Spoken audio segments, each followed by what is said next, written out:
Mexico is reeling from one of the most violent 24 hours in its recent history. On Sunday, February 22nd, the Mexican military killed Nemesio Rubén Oseguera Cervantes, better known as El Mencho, the leader of the Jalisco New Generation Cartel, during a special forces operation in the town of Tapalpa in western Jalisco state. Mexico's defense ministry says troops moved to capture Oseguera after intelligence placed him in the area. Officials say he was wounded in a firefight and died during air transfer to Mexico City. The defense ministry said troops came under fire during the operation and returned fire, killing 4 cartel members at the location. 3 more people, including Oseguera, were seriously wounded and died during the airlift.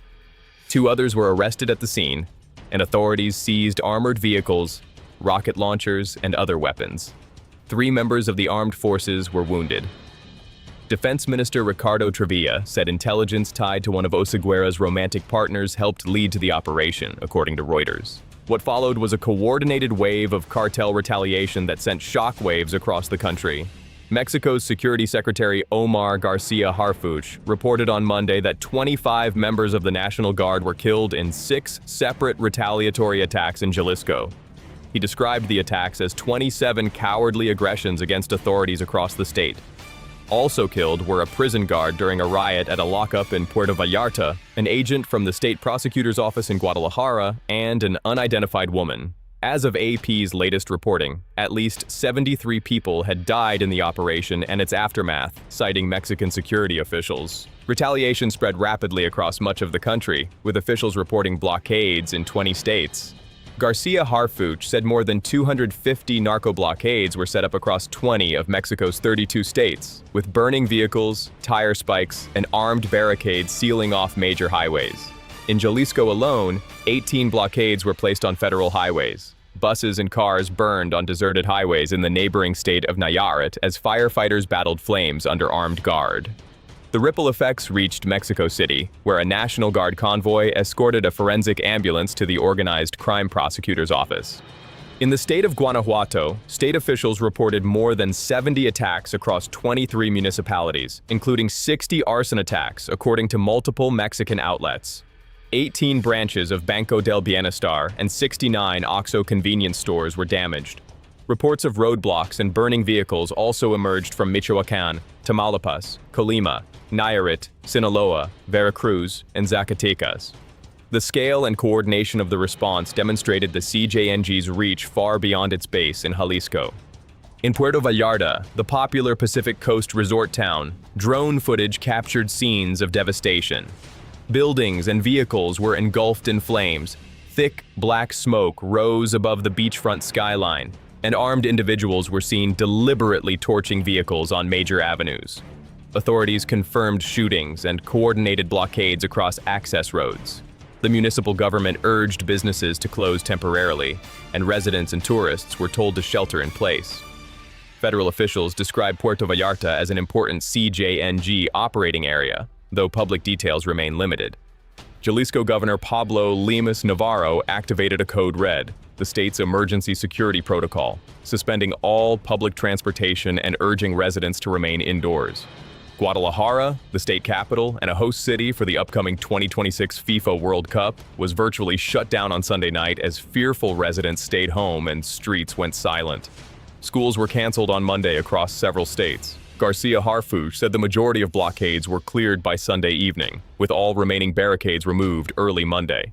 The violence disrupted air travel across western Mexico. Delta Airlines, Alaska Airlines, American Airlines, Air Canada, and Southwest Airlines all canceled or suspended flights to Puerto Vallarta and Guadalajara. The U.S. Embassy in Mexico issued shelter-in-place advisories for American citizens in multiple states, noting that roadblocks had impacted airline operations. Bus companies also suspended routes to western states, leaving travelers stranded at Mexico City's main bus terminal, desperate for updates on when services would resume. Garcia Harfuch said about 30 suspected cartel members were killed in Jalisco clashes, with additional deaths and arrests reported in nearby states. He said 15 security force members were wounded. At least 70 people were arrested across 7 states. The security minister described the CJNG as the main generator of violence in Mexico, involved in homicide, human trafficking, extortion, kidnapping, and armed attacks against authorities. He said the operation made it possible to weaken a criminal organization of international reach. The United States confirmed its role in the operation. White House Press Secretary Caroline Leavitt said on X that the U.S. provided intelligence support, calling El Mencho a top target for both governments and one of the top traffickers of fentanyl into our homeland. U.S. Deputy Secretary of State Christopher Landau described El Mencho as one of the bloodiest and most ruthless drug kingpins, and called his death a great development for Mexico, the U.S., Latin America, and the world, according to his post on X, cited by CBS, CNN, and Fox News. Both the Pentagon and U.S. Northern Command emphasized that this was a Mexican military operation. President Claudia Sheinbaum acknowledged the operation on social media, praising the Mexican Army, National Guard, and Air Force. She stressed that while there was intelligence sharing with Washington, the entire operation was planned and executed by Mexican federal forces. No United States forces are involved in the operation, she said. Sheinbaum urged calm, stating that the vast majority of the national territory was functioning normally. Her government framed the operation as proof that Mexico can deliver results against the cartels without U.S. troops on its soil. Oseguera, aged 59, was a former police officer and avocado farmer from the state of Michoacán. After serving a prison sentence in the United States for drug trafficking, he returned to Mexico and co-founded the Jalisco New Generation Cartel around 2007, initially working under the Sinaloa cartel before splitting off. Under his leadership, U.S. authorities described CJNG as one of the main trafficking organizations moving fentanyl and other drugs into the United States, according to the Drug Enforcement Administration. The cartel was known for its military-style operations, including the use of armed drones to attack civilians in remote areas and launching explosives from modified aircraft. On February 20th, 2025, the Trump administration designated the CJNG as a foreign terrorist organization, according to the U.S. State Department. The State Department had offered a reward of up to $15 million for information leading to Oseguera's arrest. Since 2017, he had been indicted multiple times in the U.S. District Court for the District of Columbia on drug trafficking and weapons charges. Former DEA Chief of International Operations Mike Vigil warned that the operation's long-term impact depends on what comes next. Killing or capturing the head of the cartel is not really going to have a major impact, Vigil told Al Jazeera. They have to go after the infrastructure, their logistics, the money laundering, their armed wings.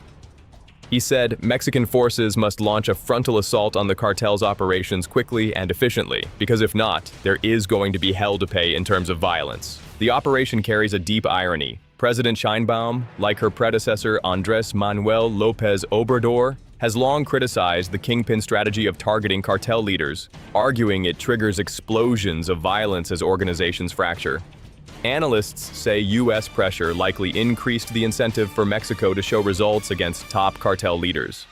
AP reporting notes the operation is being seen as a major result for Sheinbaum amid strong U.S. pressure on cartel enforcement. Security analyst Alejandro Mora told the Associated Press that the operation sends a calculated message.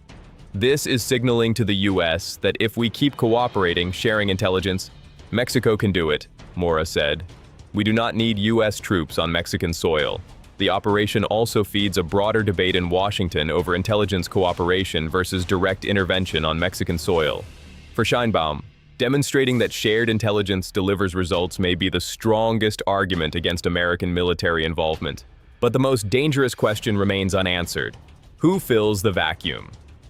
Chris Dalby, a senior analyst at Diami Security Intelligence, told Al Jazeera that two scenarios are possible. One is that El Mencho appointed a successor before his death, with several analysts pointing to his stepson, Juan Carlos González Valencia, as the likely candidate. The other is that the cartel fragments, with regional bosses competing for control across multiple states, potentially sparking the kind of inter-cartel warfare that has defined past succession crises. The timing raises urgent concerns. Guadalajara is scheduled to host 4 matches of the 2026 FIFA World Cup in June, just 4 months away. The images of burning vehicles and armed men on the streets of one of Mexico's largest cities will raise uncomfortable questions about the country's ability to guarantee security for international visitors. The violence also threatens the tourism industry in Puerto Vallarta, where frightened visitors described scenes of chaos as plumes of smoke rose above beachfront hotels. Former DEA official Vigil also pointed to a dimension of the crisis that Washington rarely addresses. Vigil argued that large numbers of weapons continue to flow from the U.S. into Mexico, a factor he says fuels cartel violence, according to Al Jazeera.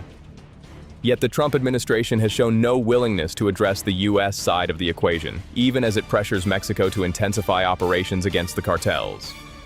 The asymmetry, analysts say, ensures that the cycle of violence continues regardless of which kingpin falls. For now, Mexico holds its breath. Garcia Harfuch said authorities are closely monitoring for any kind of reaction or restructuring within the cartel that could lead to further violence. The roadblocks have been cleared, flights are gradually resuming, and schools are expected to reopen. But across Jalisco, Guanajuato, Michoacán, and beyond, communities remain on edge. Officials and analysts are now watching for retaliation and possible restructuring inside CJNG after Oseguera's death. Subscribe to WLA for daily geopolitical analysis.